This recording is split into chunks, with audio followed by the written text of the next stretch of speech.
The tension mounts as temptation turns into chaos. Watching a group of young men interact with my wife over a few days could be upsetting for many people. Until last year, I would have felt the same way. But I've learned that we can never know how we might react in different situations, especially when unexpected events occur. Since our honeymoon, my wife and I have taken the same vacation every year. I mean every year, the same motel, the same dates, and sometimes even the same room for 17 years. To many, this sounds dull, and it probably would be in normal circumstances. But with our limited time in the spring and a strict budget, we just couldn't find a better option. This place was always affordable, which was a big plus for us. It came with great amenities as well. It had everything we wanted for a spring getaway.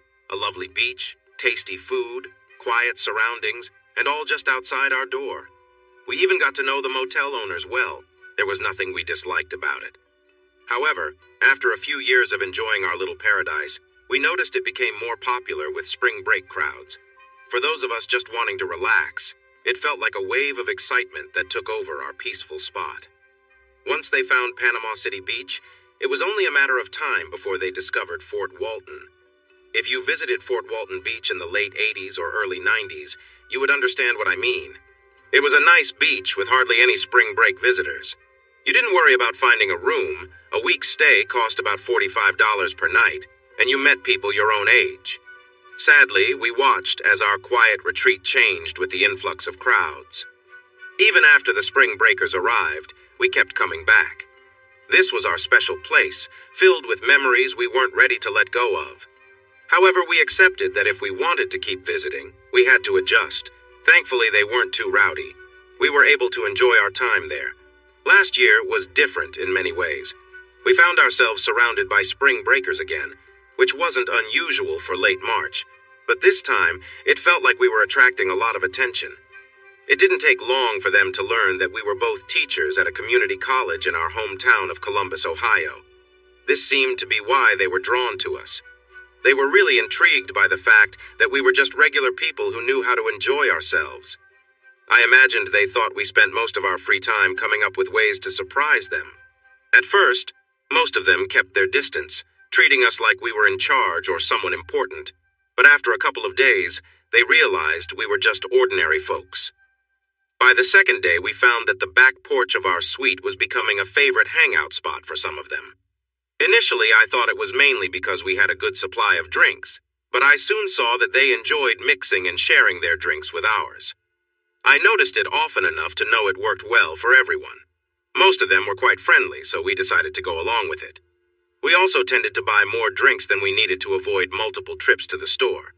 It was funny because my wife and I usually only drink a few times a year, but you would have thought we were big drinkers with how much we bought. We were strict about who could drink, and surprisingly, they respected our main rule. Even though there weren't many people over 30 around, several young men from the University of Georgia were quite taken with my wife, Gina. I wasn't surprised at all. At our school, she had a nickname that revealed how popular she was among her male students. Over time, we both noticed that her male students tended to do better than the female students. To me, it made sense. They were likely trying to impress her. Gina often joked that it was because of her great teaching, but I would tease her back, saying, having a great presence isn't the only reason. She's the kind of college teacher you might see in a film, but she's genuinely smart, kind, and very professional. News about her qualities spread quickly at the motel, and it seemed to earn her a lot of attention from the young men there. I sometimes wish I could ignore the way they looked at her, but I knew why they were paying attention. It was more than just her outfit. She really is beautiful, and it's understandable why she catches the eyes of her students and the men around her. People say that if men look at a woman as she walks by, she's beautiful. But if both men and women look, then she's really attractive. I can confidently say that Gina is really attractive. She is 5'3", weighs 108 pounds, has a great figure, smooth skin, and a lovely, innocent face. It didn't matter that she was a college professor. Her charm was enough to catch anyone's attention. On our second day at the motel, we decided to drive to her sister's house, which was just 10 minutes from Panama City Beach. We often spent the whole day there catching up with each other. It had become our spring tradition. Later that evening, when we returned to the motel, we noticed a group of guys from the University of Georgia sitting on our back porch. It wasn't unusual since they had gotten to know us. When we approached, we saw they had set up a small table and were playing a drinking game that required losers to take shots. It seemed they were losing quite a bit. As we walked up, Gina joked, "Boys, that's a game where nobody feels good in the morning." They all laughed and encouraged us to join them. I'm not usually one to engage in playful banter, but Gina couldn't resist. She instantly replied, "First of all, most of you seem a bit tipsy already, and I'm not one of your friends who pretends to be tipsy after a shot." This made them more excited. After about 20 minutes of back and forth teasing, Gina finally said, "All right, I'll play. Even if I lose, I bet I'll be standing while most of you will be on the floor." I had to hold back my laughter knowing she wasn't the best at holding her drinks and was bluffing against guys who took drinking very seriously. After a while, Gina and I went into our room to change. I came back to the deck well before Gina and poured myself a drink as we waited for her. We chatted about everything and nothing. The guys kept telling me how they would teach her a lesson in drinking, boasting about their skills, how many games they had played, and how much they could handle. At times, it felt like they might be exaggerating. They quickly added, "But we'll take it easy. We can stop any time." I started to wonder if anyone would still be able to talk by the time Gina returned. With each minute, I thought Gina might be right about them ending up on the floor. With the game paused, they kept drinking beer and taking shots the whole time. Just as I was about to check on Gina, she slid the glass door open and stepped outside. She was wearing a bikini with a tank top over it, which seemed normal for our location, even with 6 college students around. One of the tipsy students immediately said, "Mr. and Mrs. Arnett, I have to say this, Gina. You are the most amazing college professor ever." She laughed and playfully tapped him on the shoulder, saying, "Don't think that will win you any favors, my friend. You'll be passed out soon and I'll be laughing at you tomorrow. If you can manage to get out of bed after the hangover you're going to have." They were all teasing each other, and I just sat back, laughing as they enjoyed their drinking game. After a few rounds, one of them jokingly said, "Mr. Arnett, with all due respect, I think your wife is outshining us, so we should raise the stakes." I chuckled, understanding the playful challenge, and replied, "Yes, she does seem to be doing well. What are you thinking?" He quickly suggested, "Let's make it interesting with some fun challenges." Gina was only on her 3rd shot when she interrupted, saying, "Oh, aren't we clever? I'm winning and you're all suggesting silly challenges? Try again." I should mention that Gina had been playfully flirting with these young men for a couple of days. She and I had our own playful game that we enjoyed on vacations. I liked her teasing, and I often told her how much I appreciated it. After a while, she admitted that it was a bit exciting for her too, but from the start, she made it clear that flirting was where it ended. She always reminded me that this playful banter was fun, and that it added spice to our relationship without needing to go further. She often emphasized this because of a past conversation where I shared a fantasy of mine, imagining her being with someone else. It was something she found hard to accept. She believed that the only reason a man would have such a thought was if he wanted to justify being with another woman. I understood her point of view, but that wasn't what I meant. So teasing and flirting in front of me became our fun little agreement. As the night went on, the young men kept teasing her, insisting that challenges would show who was brave. Bless her heart, she was so focused on winning that she didn't recognize what was happening around her. I knew they were letting her win, setting things up for a moment where they could catch her off guard. I have to admit I was getting a bit caught up in the excitement, too. I'd seen Gina countless times, but never in a situation like this, surrounded by all these guys. It was definitely something different. I stayed quiet for a bit, but then suddenly blurted out, "You're doing great, babe. At this rate, they'll be the ones looking silly." She laughed and pulled her legs up onto the chair, wrapping her arms around her knees like she was trying to cover herself, saying, "Come on now, everyone here still has most of their clothes on. Is this game supposed to be fast? Or are you all just slowing down because I'm winning?" Everyone was watching her, though she didn't seem to notice how much attention she was getting. Her playful attitude made it clear she wasn't backing down. She was playing into their plan, but I encouraged her, saying things like, "You've barely lost a few hands, you're doing fine." Deep down, I wondered how far she would take it. Part of me was curious, but I also knew her well. After being married to her for 17 years, I couldn't quite predict what she would do, especially with all the fun and energy in the air. After a few more minutes, she said, "Okay, let's at least take this inside if we're going to keep acting like kids." I was surprised. Thought she might stop the game altogether, but she didn't. The others grabbed the cards and their drinks, teasing her along the way, saying things like, "You won't keep playing, you're going to quit." She and I exchanged looks, as if to reassure each other that it was all just for fun. Once inside, the group started taking some drinks before continuing the game. Gina wasn't going to be left out, so she joined in. At this point, I could tell she was determined to keep going, though she believed she had been winning fairly the whole time. It was funny to see her sneak on a pair of flip-flops, giving me a playful grin like she was going to count those as part of her outfit. In the first round back, she and a few others had to give something up. Gina tossed her tank top onto the bed, still looking confident, as if she didn't really think it mattered. We all sat around, drinking and chatting for at least 10 minutes before the next round began. To everyone's surprise, Gina legitimately won the next 2 rounds, leaving 3 of the guys in their last pieces of clothing. It still seemed like they were letting her win to keep her in the game, and at this point, Gina had talked so much that it would have been hard for her to back out. Before the next hand was dealt, they made a new rule since someone was bound to lose the round. The rule was that if someone ended up in their last piece of clothing, they could get dressed again after 5 minutes while the game continued. As the next round was dealt, I noticed Gina looked at her cards with concern. She swapped 3 cards like the others and muttered, "You've got to be kidding me."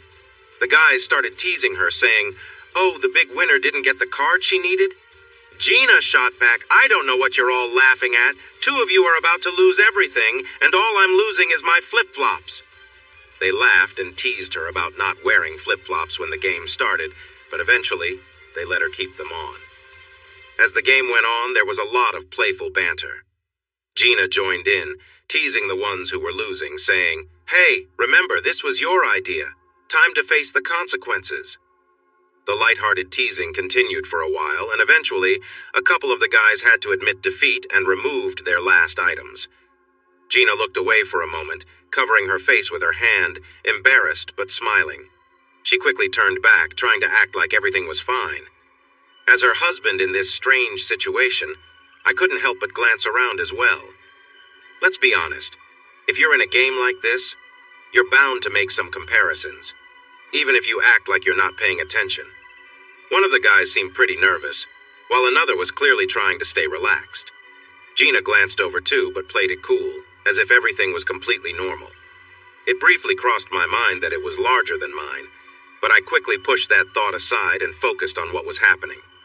Both guys tried to cover themselves awkwardly as Gina kept teasing them, saying, "Oh, let's play strip shots. You've got 5 minutes. Don't forget." A few minutes later, Gina and the last guy still in his underwear dealt their cards. By this time, Gina was definitely feeling the effects of the drinks she'd had. She picked up her cards, her expression changing as she realized she might lose. She carefully rearranged her cards several times before finally laying them down in frustration, clearly feeling like the odds were against her. When she was dealt new cards, Gina quickly threw them down and said, "Okay, you win, I'm done. You said I could quit whenever I wanted, right?" Everyone burst into laughter, high-fiving each other. Oh no, you can't quit now. Remember when we were sitting here? Fair's fair. You've got to follow through like we did." Gina glanced at me as if hoping I might step in, but I just said, "This is your game, not mine. I'm staying out of it." She grew more nervous, bouncing her knees and covering her face with her hands. This went on for a while before she finally said, "All right, fine, but turn your heads." They laughed again, saying, "No way! We had to do it in front of everyone, and so do you." Gina kept fidgeting, but eventually stood up with a nervous smile, saying, "I see there are no gentlemen here who might let me keep my dignity." They all laughed again, saying things like, "Nope, none here." One of them added, "But you'll still have our respect. So which will it be? Top or bottoms?" Gina looked at me again for a moment, then turned away, laughing quietly to herself. "I must be out of my mind," she said, before hurriedly pulling at her bikini bottoms and removing them quickly, sitting down again. The group reacted like it was a wild party, cheering loudly. Gina, slightly embarrassed but smiling, joked, "All right, enough. Haven't you ever seen a woman before?" The group continued teasing, saying things like, "Not as amazing as you, Mrs. Arnett," and "Wow, Mr. Arnett, your wife is incredible." She couldn't stop giggling and said, "Do you realize I'm 37 and you guys are barely in your 20s? You should be chasing those carefree girls I see running around here," Gina joked.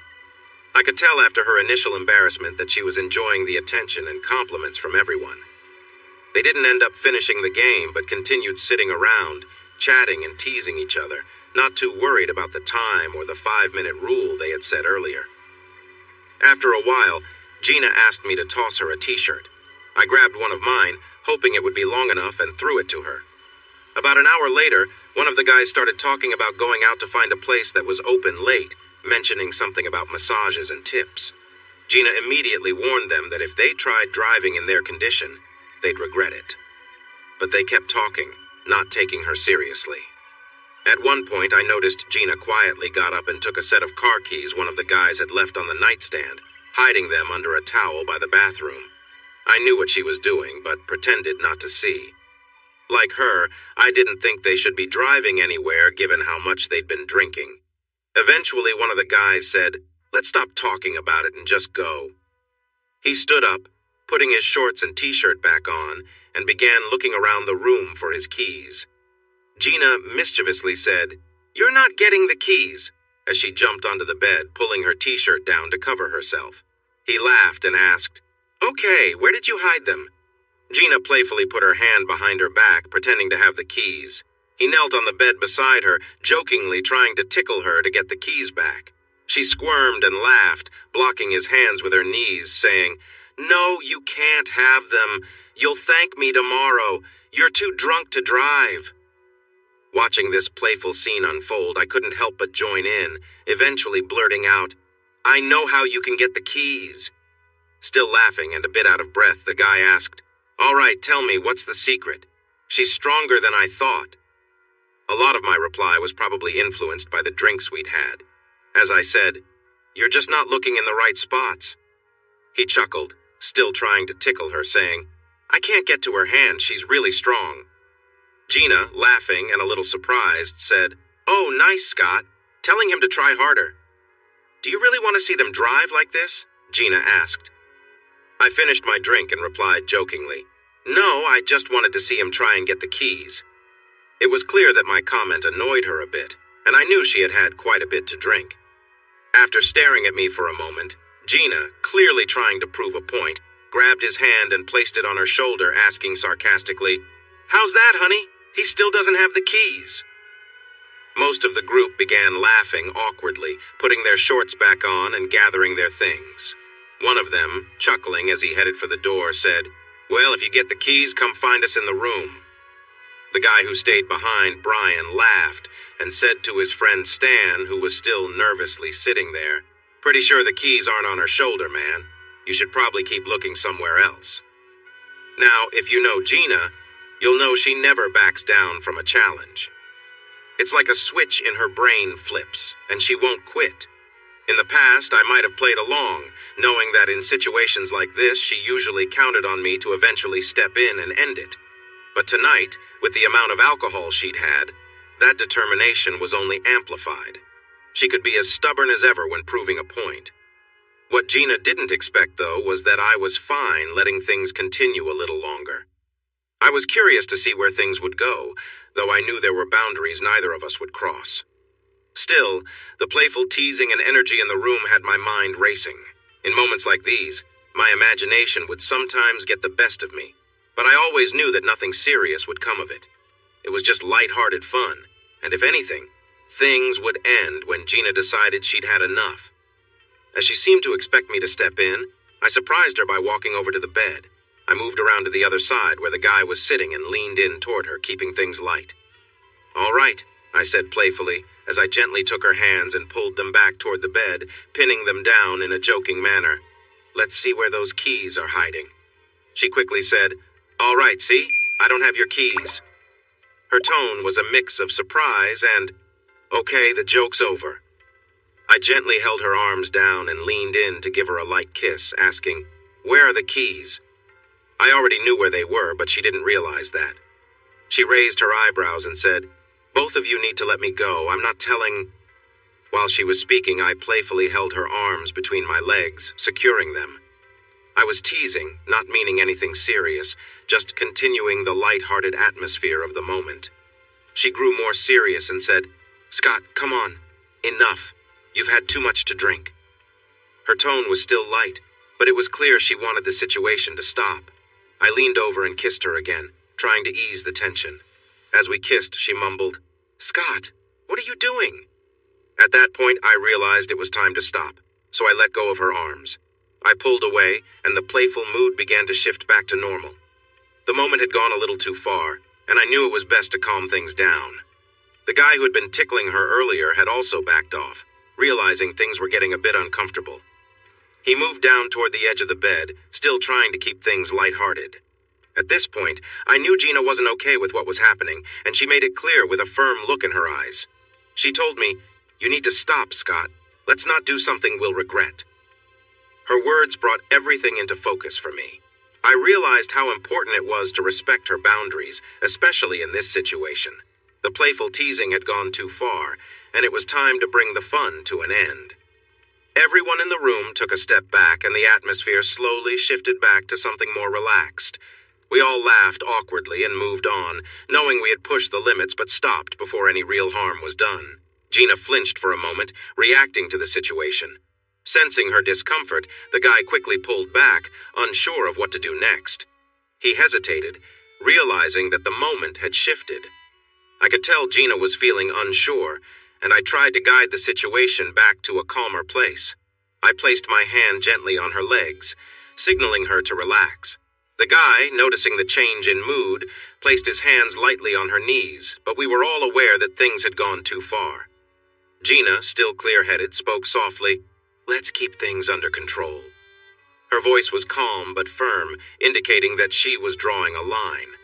I knew in that moment that what had started as a playful scenario had reached a boundary. I leaned in and kissed her gently, trying to bring comfort and reassurance.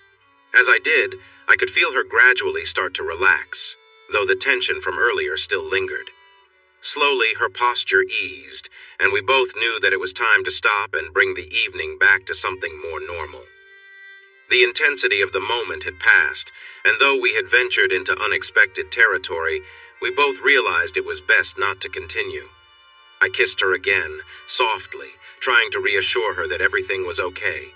In that instant, I felt a mix of emotions, part relief, part reflection. We had tested boundaries, but we were now back on solid ground. The evening had turned into something we hadn't expected, but I knew that our bond was strong enough to move past it. As we both caught our breath, the room quieted, and I understood that it was time to bring the night to a close. There was no need for any more words. We had pushed the limits and now had returned to what mattered most, our connection. The air was thick with the mix of cinnamon gum and alcohol on her breath as we shared a moment that was intense and emotional. Gina and I kissed awkwardly, and I could sense that things had gone further than either of us had anticipated. As we continued, I could tell the situation was escalating, and I realized it had reached a point where things were moving faster. Gina was holding my hand tightly, her eyes closed, and she whispered, "Scott, I can't believe this is happening." Her words were filled with disbelief and confusion. I raised myself up to get a better sense of what was going on. It was a strange moment, part of me trying to process everything, part of me just observing. Gina held my hand to her face, squeezing it as if trying to find some grounding in the moment. For a few minutes, the situation continued, but I could feel things changing. The mood shifted as the intensity grew, and suddenly there was a clear reaction from both of them. The man let out a loud, almost uncontrollable sound as things reached a peak. Gina quickly reacted, pressing against his chest and saying, "Not like this." Her voice was urgent, and it was clear she wanted to stop what was happening. The man pulled back, and the tension eased, but the moment had left its mark. Gina kept her hand on his chest, steadying herself as things calmed down. I knew that emotions were running high, and what had happened was overwhelming for everyone involved. It was a mix of confusion, surprise, and relief as the situation finally came to an end. I was completely mesmerized by what had just happened. The intensity of the moment left me overwhelmed, and I found myself reflecting on how things had escalated so quickly. After everything had unfolded, the man seemed utterly drained, collapsing onto the bed next to Gina. I was still caught up in the emotions of the situation, and without thinking, I moved closer to Gina, feeling the need to connect with her. As I looked at her, it was clear she had been through a lot, and I realized that the intensity of the moment had affected us all. The man, now quiet and exhausted, moved away to the other bed and began getting dressed, saying nothing. His friend, who had been nearby the whole time, seemed to think there was an invitation for him as well, but that wasn't the case. Thankfully, Gina had her back turned, unaware of what was going on. I was lost in my own thoughts, still processing everything that had happened and trying to come back to a place of normalcy. My focus shifted to reconnecting with Gina, making sure she was okay after everything we had experienced together. The room was quiet, and I knew that it was time to bring the night to a close. The energy had shifted, and all I wanted was to be there for Gina, making sure she felt safe and supported. As I leaned down to kiss Gina, I was suddenly brought back to reality. The moment felt strangely familiar, but it wasn't the same as before. Something inside me was conflicted, and the realization of what had happened left me deep in thought. Brian, who had been sitting quietly nearby, moved closer and gently touched Gina's shoulder. She kept her face turned away, clearly caught up in the emotions of the moment. Meanwhile, my mind was racing, overwhelmed by everything that had transpired. I struggled to process it all, and I found myself stepping back to reflect. As I watched, unsure of what to do next, I was tempted by a mix of curiosity and hesitation. My thoughts were jumbled, and I found myself questioning how far things had gone. In that moment, I realized I needed to step away and allow the situation to settle. I felt torn between my own emotions and the intensity of what had happened. The situation was far more complex than I had anticipated, and I knew that the best course of action was to give Gina the space she needed. The night had unfolded in ways I hadn't expected, and it was clear that we both needed time to process it all. I looked at Gina, thinking back to our years together since college. We had shared so much, and in this moment, I knew it was important to honor the connection we had built over the years. I gently kissed her one last time, a quiet acknowledgement of the bond we still shared, despite the complexity of the situation. Before we got married, Gina had only had a couple of awkward experiences, and based on what she shared, it didn't seem like much had happened. There was never any mention of anything significant. But as the night progressed, my thoughts began to swirl, and I couldn't help but wonder what it would be like to explore something that had only existed in my imagination. My mind, fueled by both curiosity and the situation, was torn between two paths. Should I stop everything and let things return to normal, or allow this rare moment to continue? I felt conflicted, knowing that once the moment passed, it might never happen again. I kissed Gina, feeling the familiar connection we had always shared.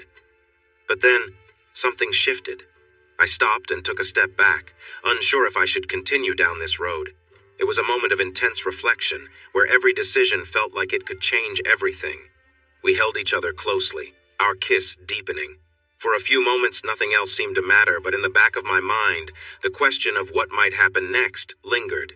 Despite the doubts, I made the decision to let things play out. I kissed her neck gently, savoring the intimacy of the moment. But then, everything changed when another presence in the room shifted closer. I noticed him approaching, and before I could fully process it, Gina's expression changed. She seemed surprised, and I could tell that the situation had shifted for her as well. In that instant, I realized that what had started as a fleeting thought had turned into something much more. Her reaction was a mix of surprise and confusion. She seemed to be processing everything at once, and for a brief moment, the energy in the room felt overwhelming.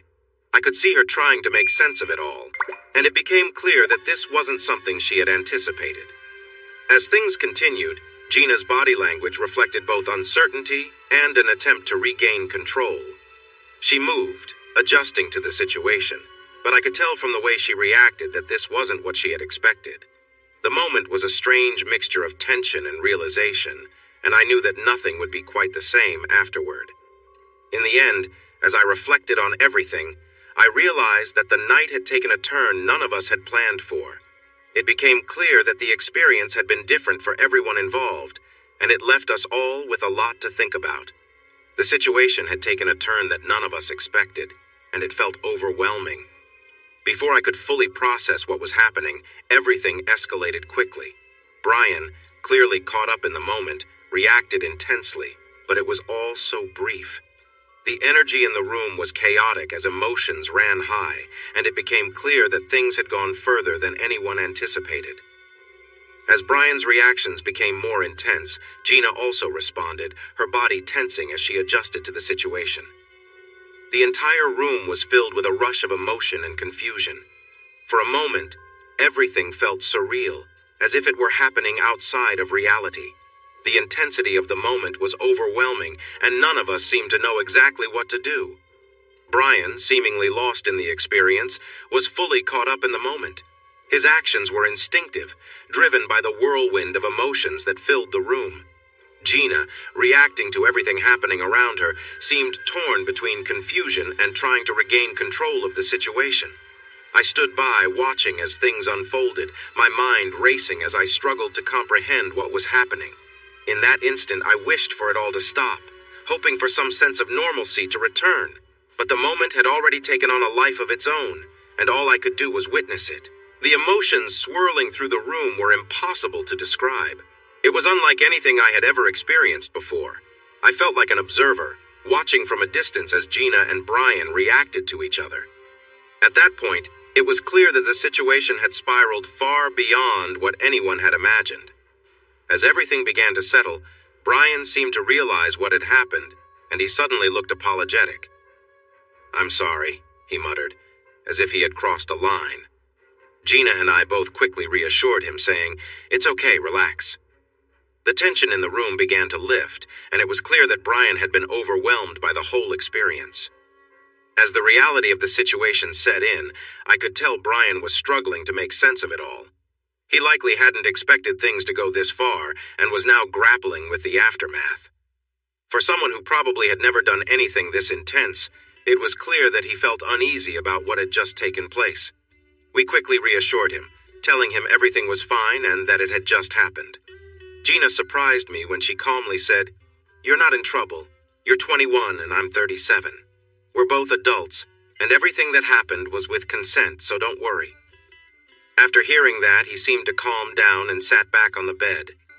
At that moment, I couldn't help but notice some of the details, like how Gina casually cleaned herself up with the sheet, clearly trying to keep things normal. She continued to speak reassuringly to him, not paying attention to the small mess left behind. Her focus was on making him feel better. After a few minutes of comforting him, he got dressed, regaining some confidence as he said, "Thank you for having me here tonight, Mrs. Arnett. I don't know what else to say, but thank you. I'm going now. I'm sorry if well, thank you." With that, he left, still thanking us on his way out the door. As soon as the door closed, Gina turned to me, rolled her eyes, and fell back onto the bed with a joking tone, saying, "Well, that was some real wholesome fun." She then asked more seriously, "That wasn't what you expected, was it?" Before I could answer, she added, "It definitely wasn't what I expected." I responded quickly, "Yes and no, I'm still processing it all." She chuckled. "What about me? When did our vacation turn into this? And what part of don't do that did he not get?" I teased her a little. "You know, the first guy didn't really listen either, right?" She rubbed her face, paused for a moment, then looked at me and said, "Yeah, I figured that out."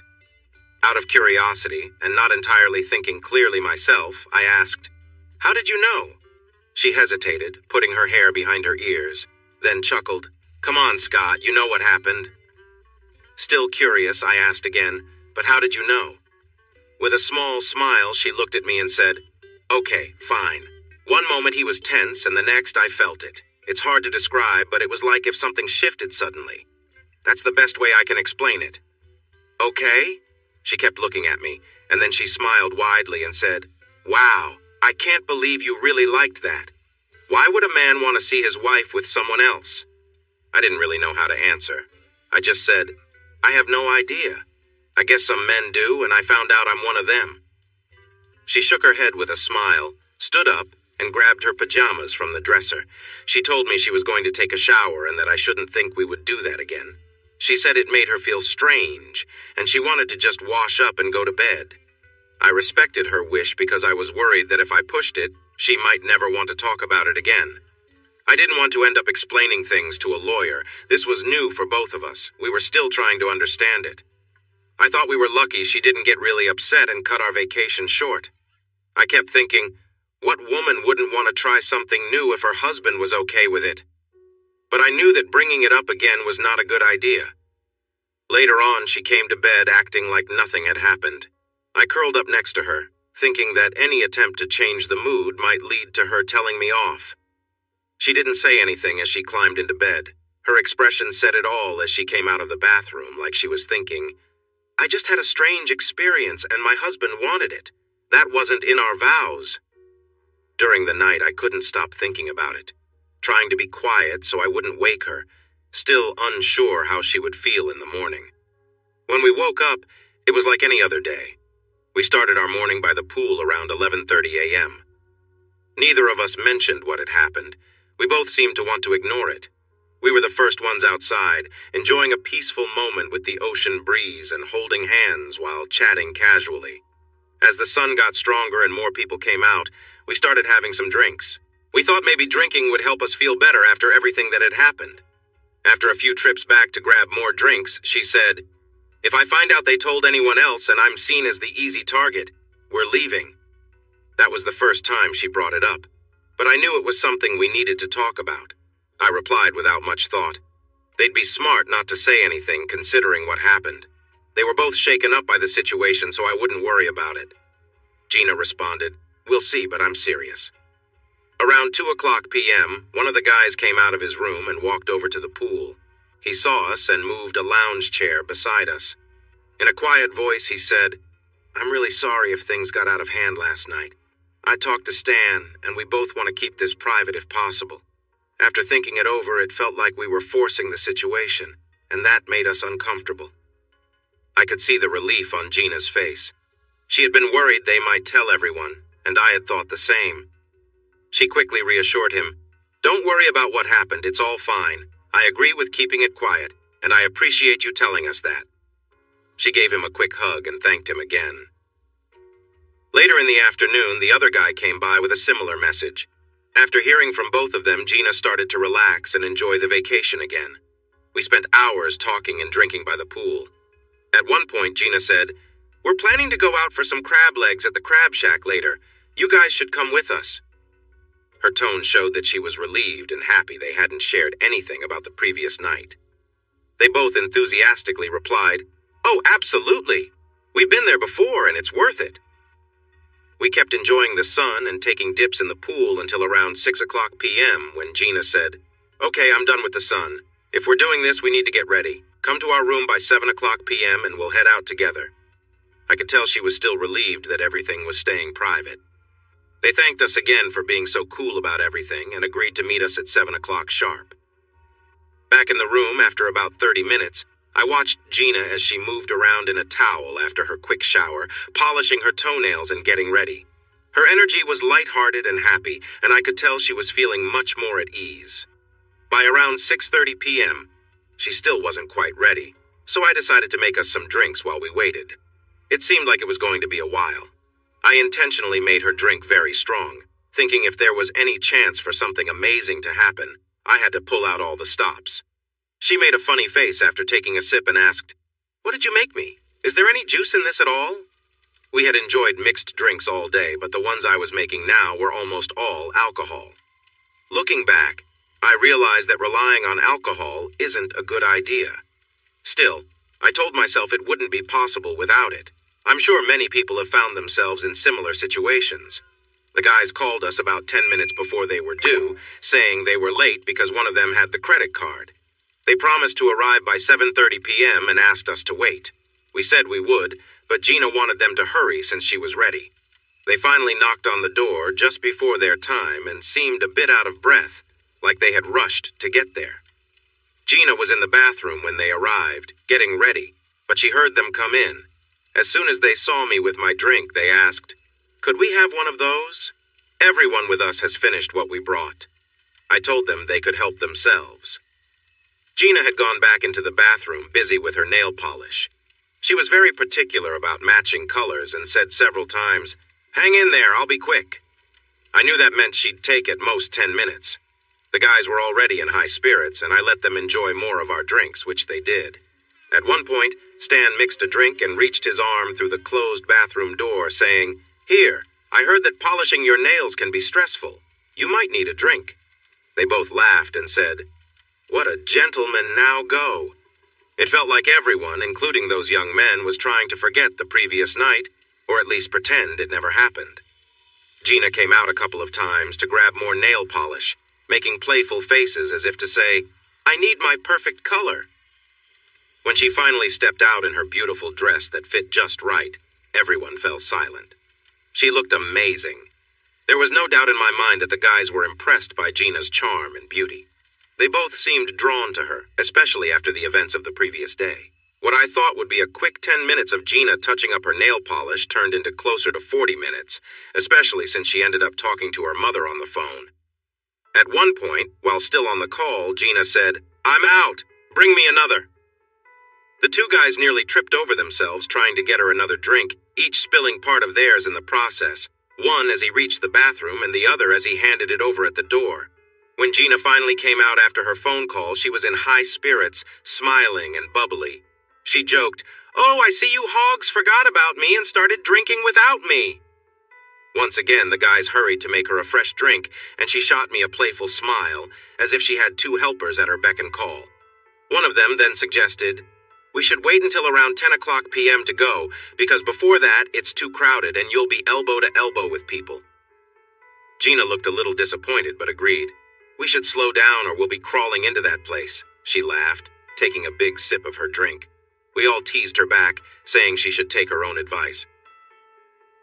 By 10:30 p.m., after plenty of lighthearted teasing about who was drinking too much, one of the guys joked, "We'd better be careful, or we'll end up in the same situation as last night."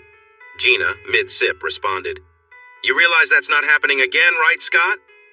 I, still pouring another drink, joked, "Not until after we get some crab legs." The guys burst out laughing. "Oh, you're in trouble now, Scott. We didn't say anything. It was all you. We're being perfect gentlemen."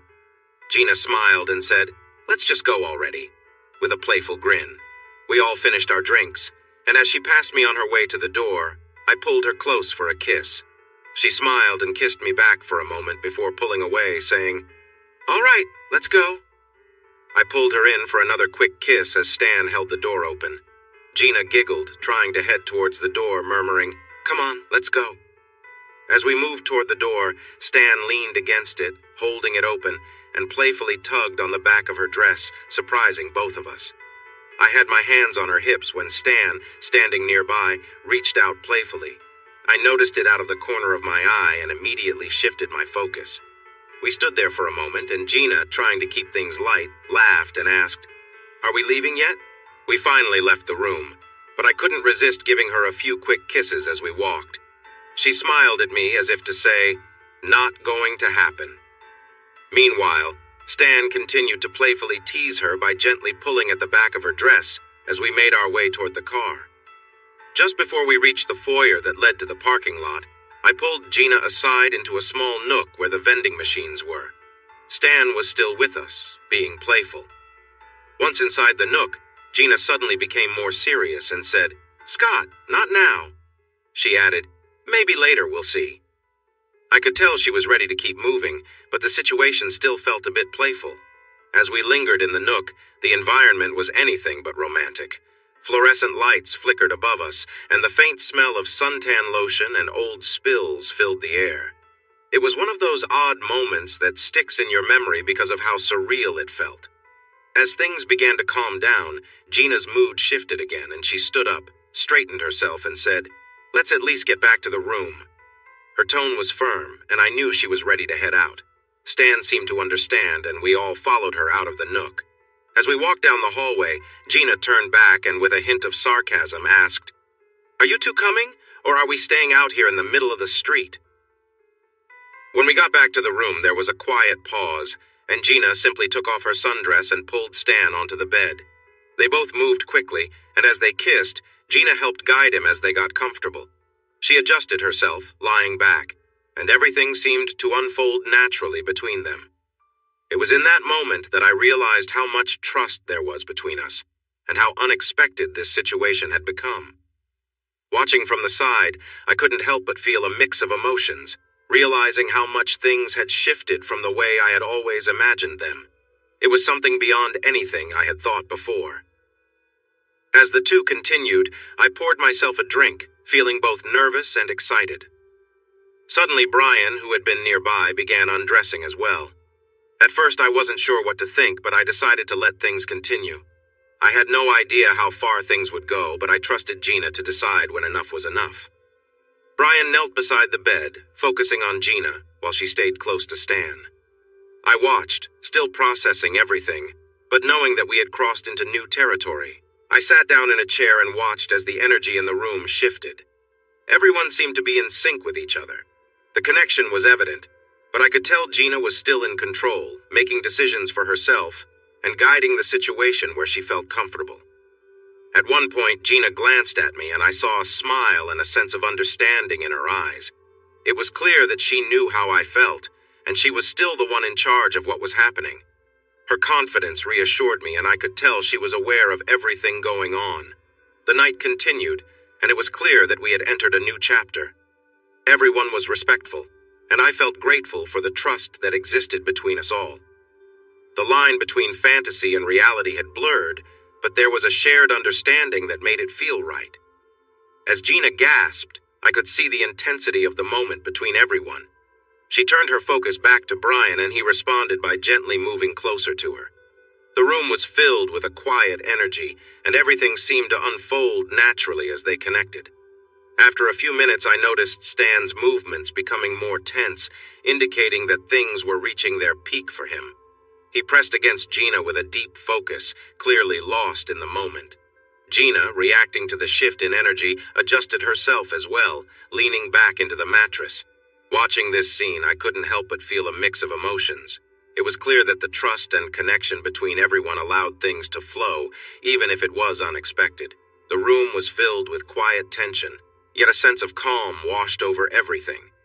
Stan eventually stepped away, catching his breath and heading toward the bathroom. Meanwhile, I moved closer to Gina, feeling the need to connect with her. I leaned in, and our moment together was quiet, but filled with a deep understanding. Everything felt natural, and we both let ourselves be fully present.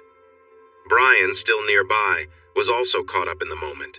He moved closer again, and the energy in the room shifted once more. As we continued, I could feel the weight of the moment building, and it was clear that everything was coming to a close. As Brian's emotions reached their peak, he let out a sound of pure release, signaling the end of this shared experience. The atmosphere in the room was a mix of relief and quiet reflection.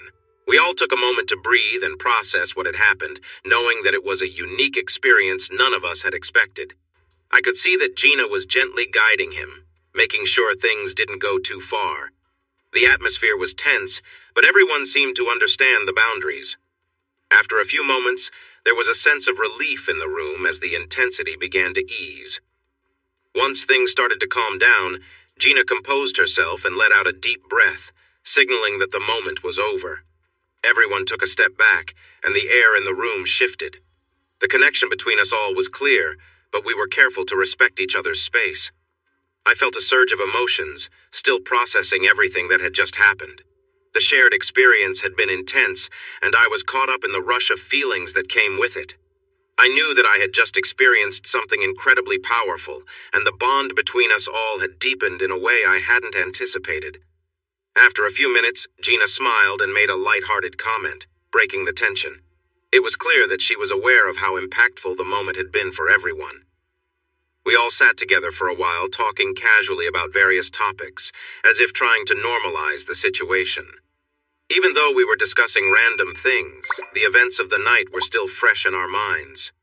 The room felt different now, as if we had all crossed a threshold and were processing the changes together. The conversation continued for about an hour, helping to bring us back to a place of calm. But eventually, the connection between us reignited, and we found ourselves drawn into another intimate encounter. This time, the atmosphere was more relaxed, with everyone participating in a way that felt natural. The night went on until the early hours of the morning, and by the end, we were all completely exhausted. We slept until the afternoon, and when we woke up, the dynamic between us was much more open. There was no need for any hesitation or coaxing. We all understood the connection that had developed, and everything felt effortless from that point on. We didn't leave the room for the last 2 days of our vacation. The mood had shifted into one of complete relaxation as we stayed in, barely venturing outside. We ordered food, ignored room service, and just enjoyed our time together. By then, Gina and I both knew that the others probably had an idea of what was happening, but it didn't bother any of us. We were in our own world, enjoying the moment. It was a time of connection and discovery, and I was amazed at how much Gina seemed to enjoy the experience. We spent our days in the room, watching TV, eating when we were hungry, and simply relaxing together. The atmosphere was casual and comfortable, and we all got along well. Sometimes the lines between normal conversation and shared intimacy blurred, but it felt completely natural. The way everyone interacted showed how comfortable we had all become in this unique situation. At one point, Gina mentioned she was getting tired of things ending just when she was close to finding her own moment of satisfaction. Sensing this, I suggested, "Why don't you use your toy?" At first, she seemed shy about it, saying, "Oh my God, not in front of you guys." But after some encouragement, she finally agreed, adding, "I'll try, but if I feel uncomfortable, I'll stop, and I don't want to hear anything about it." We all reassured her, saying, "No problem, we understand." She left the room, playfully glancing back at us, reminding us not to look until she was ready. We all laughed and promised to respect her wishes. I wasn't sure what to expect, but I knew it was important for Gina to feel comfortable with whatever she decided. This experience had already gone far beyond anything I had imagined. Gina stepped out of the bedroom after a couple of minutes, carrying a small massager. It wasn't a large or flashy device, just something simple that she knew how to use. Gina had always been comfortable with her body, but I could tell she was feeling a bit self-conscious now as she placed the massager under her leg and sat down, laughing and saying, "There's no way this is happening." Surprisingly, both of the guys reassured her, saying, "If you don't want to, that's totally fine. We just want you to feel comfortable and happy." Their comments seemed to relax her a little as she smiled at them. She responded by explaining, "Women are different from men when it comes to this. For us, it takes more than just the right moment. It takes the right kind of stimulation. It's not as simple as it is for men." The guys listened closely, appreciating her honesty. Gina seemed to feel better after that, scooting further up on the bed. I sat at the foot of the bed watching the interaction. Stan and Brian were both nearby, but Gina asked them to turn away, giving her some space. They did so without hesitation. She turned on the massager, and it was quiet enough that the guys even asked if she had started. "Yes. Now be quiet," she said, laughing a little. They kept their word and didn't look, respecting her space. I could see Gina looking at me a few times in the beginning, and then her focus shifted. She was calm and concentrated, taking her time. I felt at ease, watching her relax and enjoying the moment. With Gina slightly lifting her hips off the bed, everything seemed to slow down. After a moment, she moved a little, clearly still caught in the intensity of her emotions. There was a calm atmosphere in the room as things settled down. After a short while, there was a burst of energy from her partner, who exclaimed loudly in the heat of the moment. The two of them stayed close, caught up in what had just happened, but soon everything quieted down again. They remained close, still holding on to each other as the moment faded. As things started to calm, Gina whispered, asking him to stay with her for a bit longer. She was clearly still processing everything and wasn't ready for it to end. After a few minutes of rest and quiet conversation, he eventually shifted and moved away, leaving Gina resting on the bed. She lay there quietly for a little while, clearly exhausted from the experience. Brian moved closer as if to join, but she gently told him, "Not now, maybe later." Both guys mentioned they needed to step out for a bit to get a change of clothes and would return later. Gina waved, looking tired, and pulled the blanket over herself, saying, "I need a nap. Can you keep them out for a couple of hours or lock the door so I can rest?" I quickly agreed and left to grab my wallet from the car. When I returned, I carefully crept back inside, making sure not to wake her, and headed out to the porch. Feeling a bit tired myself, I was glad to see that the pool area was quiet and nearly empty. About 10 minutes later, Stan and Brian came out of their room. They waved at me, saying they were heading out for some food, asking if we needed anything. I thanked them and said we were fine, and they said they'd be back soon. I don't know how long I lay on the lounge chair before dozing off, but after a little while I began to hear Gina talking softly. Gina was lying on the bed, her body slightly off the side. She relaxed as a small stream of something dripped down her back to the sheets. There was a steady rhythm to it, repeating every second or so. After about 10 seconds of her feelings of joy, she started to move her body, and he mirrored her movements, swaying but not pushing too hard. He did this for another 20 seconds before he made some strong movements and exclaimed, "Wow, yes!" They gently pushed against each other, sharing their warmth. I watched in disbelief, both fascinated and surprised. They stayed close, as if wanting to be even more connected. Once he finished, he started to pull away. Gina held on to him and asked, "No, please stay with me for a moment." She felt delicate and wanted the moment to last a little longer. A few minutes passed, and they began to talk. He shifted slightly, and as he pulled away, there was a quiet moment. She remained still, appearing a bit lost in her thoughts. After a minute with her feet up and hands over her eyes, Brian started to move closer to the bed. I thought she might change her mind, but she softly said, "Not now, maybe later." Stan and Brian mentioned needing to change clothes, but promised to return soon. Gina seemed very tired and waved them off, collapsing onto her back with a sigh. She pulled the blanket over herself and said, "I really need to take a nap. Can you please keep them outside for a bit or lock the door so I can sleep?" I quickly agreed, heading out to grab my wallet from the car. When I returned, I slipped quietly past her as I went to the back porch. Thankfully, the pool area was nearly empty. About 10 minutes later, Stan and Brian emerged and called out to me, asking if I wanted anything to eat.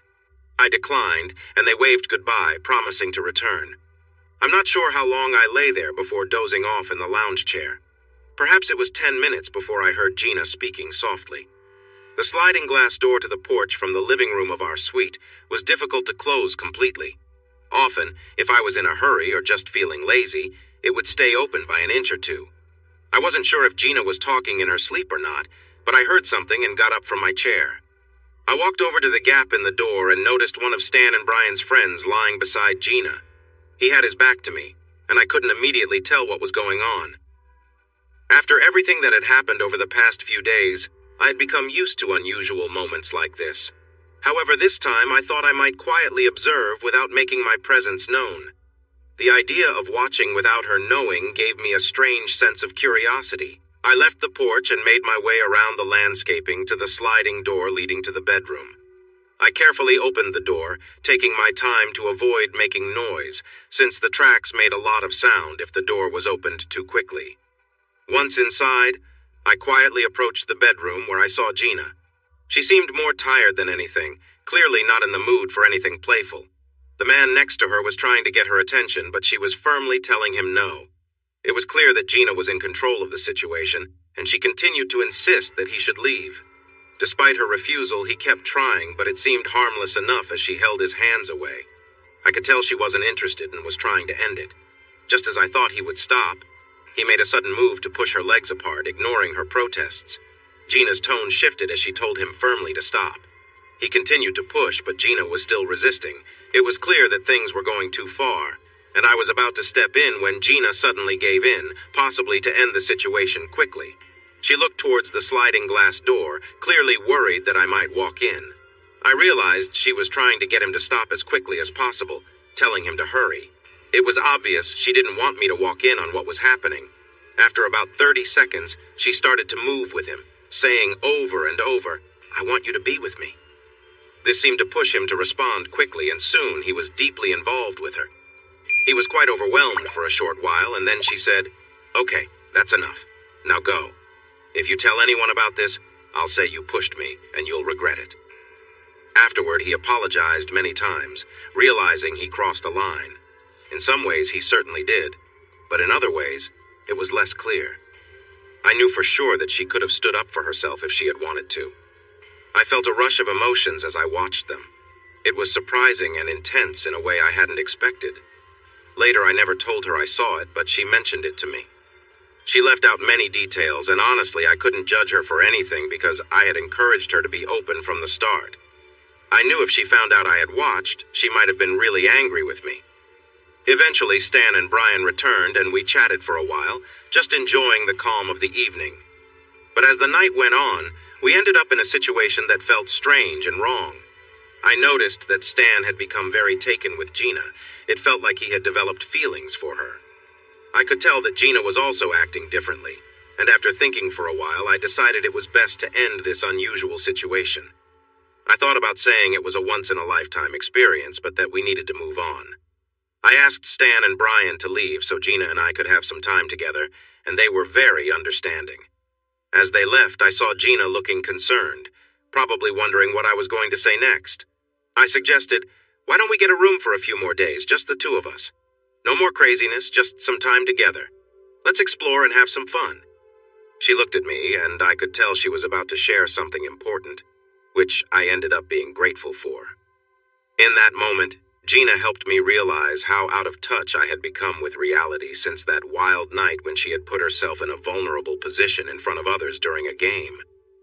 As I stood there waiting for her to say something important, she leaned back against the wall and looked up at the ceiling. After a moment, she said, "Scott, this has been the craziest experience we've ever had, and I know that. We probably won't ever act this wildly again, but it's over now. I'm not doing this anymore." She paused for a moment, looking into my eyes, and continued, "Scott, when we were trying new things, I had a lot of fun and enjoyed it. I wanted to fulfill your ideas and even explore some of my own. But you should see that Stan and I have stopped just fooling around. He's now showing me love. I'm starting to feel uneasy about my choices." She had my full attention now as she spoke with conviction. "Did you really think I could keep being close to you and two other men without feeling something stronger? Women aren't the same as men when it comes to feelings. While it started as something casual, it's turned into more, and I'm not comfortable with it. I shouldn't be feeling this way about someone else. I think we've lost sight of our marriage vows, and I want to find them again." Sometimes we can overlook the obvious when caught up in a strong experience. As she spoke, I realized she was making solid points, ones I understood but hadn't fully acknowledged. She continued firmly, "Listen to me, Scott. We can't stay here another night. I'm a married woman and shouldn't be sharing that kind of closeness with someone else. That's not what I promised when we took our vows." To make her point clearer, she added, "Imagine being in a room with two young women and you're with both of them repeatedly.